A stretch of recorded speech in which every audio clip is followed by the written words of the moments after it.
The film opens with the Royal Army, led by Admiral Su Gue, conducting a covert anti-drug operation in the city of Guangzhou.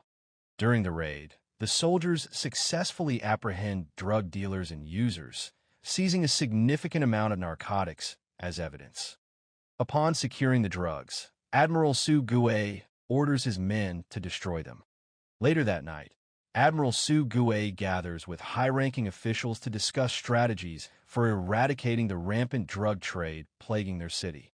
Suddenly, a mysterious woman named Pian Pian arrives, her entrance marked by swirling smoke and dazzling eyes. She dances gracefully, casting an enchanting spell over Su Gue and his companions, who quickly fall under her magical influence. However, Pian Pian's true intention is far more sinister. She plans to assassinate Admiral Su Gue. As Pian Pian draws a knife and prepares to strike, a warrior dressed as a beggar appears just in time to save Su Gue. The sudden commotion snaps Su Gue's henchmen from their trance, only to witness the horrifying transformation of the entrancing women into snake-infested skeletons. The beggar warrior bravely confronts Pian Pian and drives her away.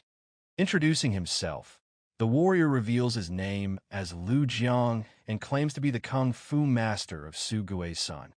The scene then shifts to another part of the city, where an alluring dancer named Luo Yi performs an elegant, sensual dance. Her graceful movements captivate Prince Shuo Tuo of Guangzhou, who is deeply mesmerized by her. After the performance, Shuo Tuo approaches Luo Yi, attempting to seduce her into spending the night with him. However, Luo Yi's dance instructor, Sa Yu, intervenes and firmly informs Shuo Tuo that Luo Yi is not a prostitute. Moments later, Luo Yi's lover, Su Chan, arrives and confronts Shuo Tuo, warning him to stay away from Luo Yi. Offended by the confrontation, Shuo Tuo's men attack Su Chan, but he swiftly defeats them. Humiliated, Shuo Tuo and his followers retreat.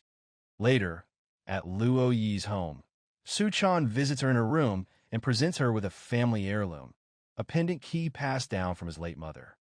Apparently, his mother had wished for this pendant to be given to Su Chan's future bride. A few hours later, Su Chan returns home, only to be punished by his father for publicly insulting Shuo Tuo. It is revealed that Su Chan is the son of Admiral Su Gue, who serves under the leadership of Shuo Tuo, a noble official of Guangzhou. Admiral Su Gue then discloses that Shuo Tuo, in alliance with foreign partners, is involved in the illegal drug trade within the city. As an honest officer, Su Gue is diligently gathering evidence to expose Shuo Tuo's crimes. Meanwhile, at Shuo Tuo's residence, he is furious and humiliated by Su Chan's previous actions. Enraged, Shuo Tuo vows to destroy Admiral Su Gue's family. Unexpectedly, Pian Pian, who is secretly an accomplice of Shuo Tuo, attempts to comfort him with an alluring, magical dance. The next day, Admiral Su Gue visits Luo Yi and offers her jewelry on the condition that she distances herself from his son, Su Chan. However, Luo Yi refuses, expressing her deep affection for Su Chan. Meanwhile, a troubled Su Chan, overwhelmed by memories of his late mother, chooses to drown his sorrows in alcohol. Soon after, his master, Lu Jiang, arrives and harshly disciplines Su Chan, angered by his reckless behavior that endangers his father. Elsewhere, Pian Pian shares drinks and a conversation with a bald man named Lu Zong. Their discussion reveals that they are manipulating Shuo Tuo's greed for wealth. Apparently, Lu Zong intends to use Shuo Tuo to eliminate Admiral Su Gue, ensuring the success of his own drug operations. Meanwhile, Su Chan visits Luo Yi to share an intimate moment. During their time together, Luo Yi encourages Su Chan to take the military exam, praising his martial arts skills.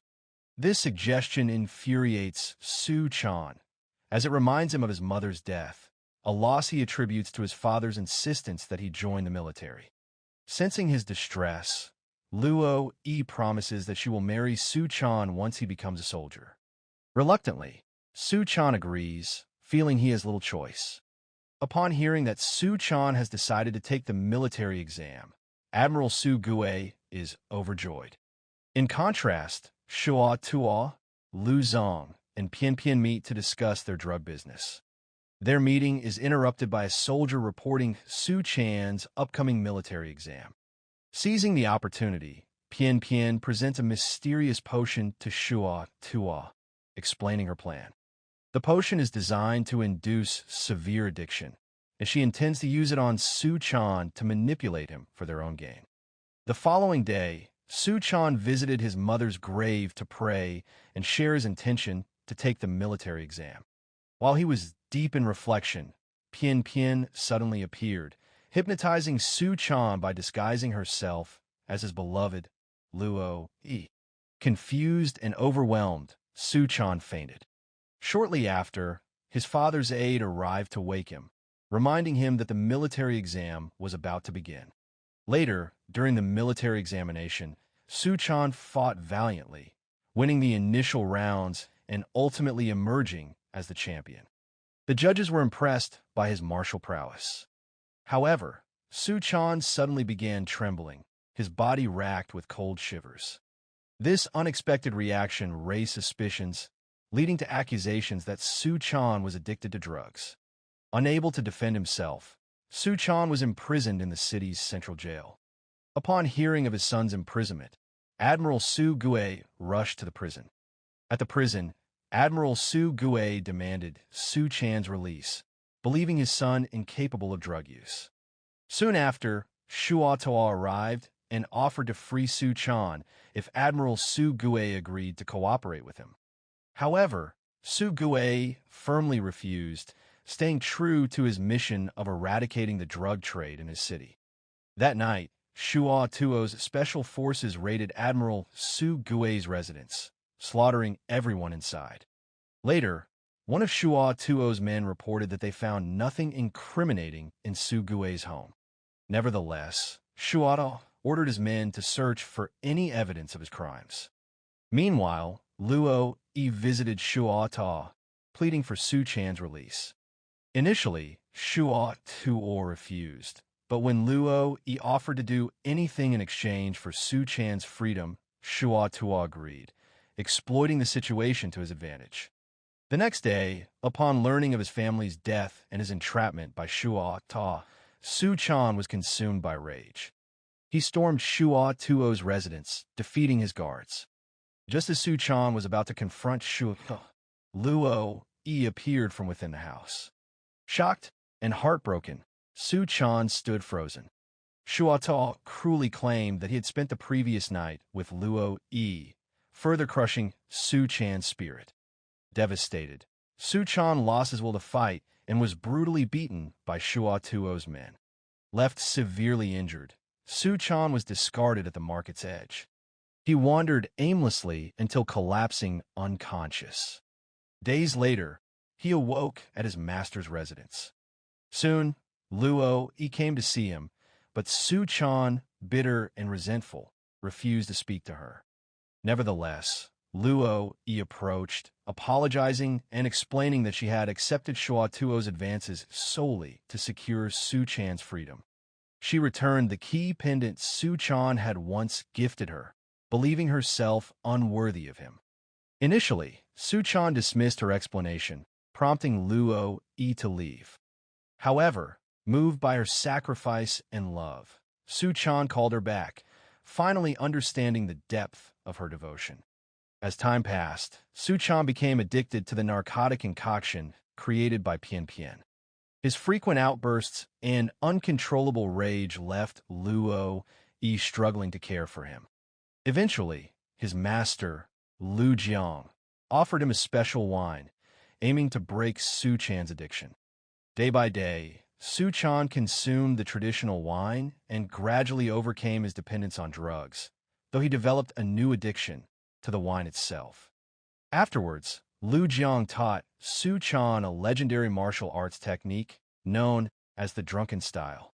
Soon, Su Chan could master the technique and gained better control over his emotions. Despite his newfound calmness, Su Chan was determined to avenge his family's death by killing Shuo Ta. However, Lu Jiang advised against immediate violence and suggested that Su Chan gather evidence of Shuo Tuo's crimes and present it to the emperor's inspector, Gao Zhong. Remembering his father's words about collecting evidence against Shuo Tuo, Su Chan decided to search his old home. Late that night, he returned to the abandoned house and recalled his father mentioning a secret hiding place beneath a bench. After careful inspection, Su Chan discovered the hidden evidence. Unbeknownst to him, a spy witnessed his actions. This spy was Qing Li, a fellow disciple of Lu Jiang. The next morning, Qing Li reported to Shuo Tuo, revealing that Su Chan had retrieved something from his former home, likely the very evidence Shuo Tuo had been seeking. Alarmed, Shuo Tuo ordered Pian Pian and Qing Li to eliminate Su Chan and seize the incriminating items. Meanwhile, Lu Zong informed Shuo Tuo that Inspector Gao Zhong was scheduled to visit the city for an anti-narcotics inspection. Concerned that their illegal activities might be exposed, Lu Zong voiced his worries. However, Shuo Tuo urged him to stay calm. When Inspector Gao Zhong arrived at Shuo Tuo's residence, Shuo Tuo presented a chest of gold, attempting to bribe the inspector and secure the continuation of his illicit business.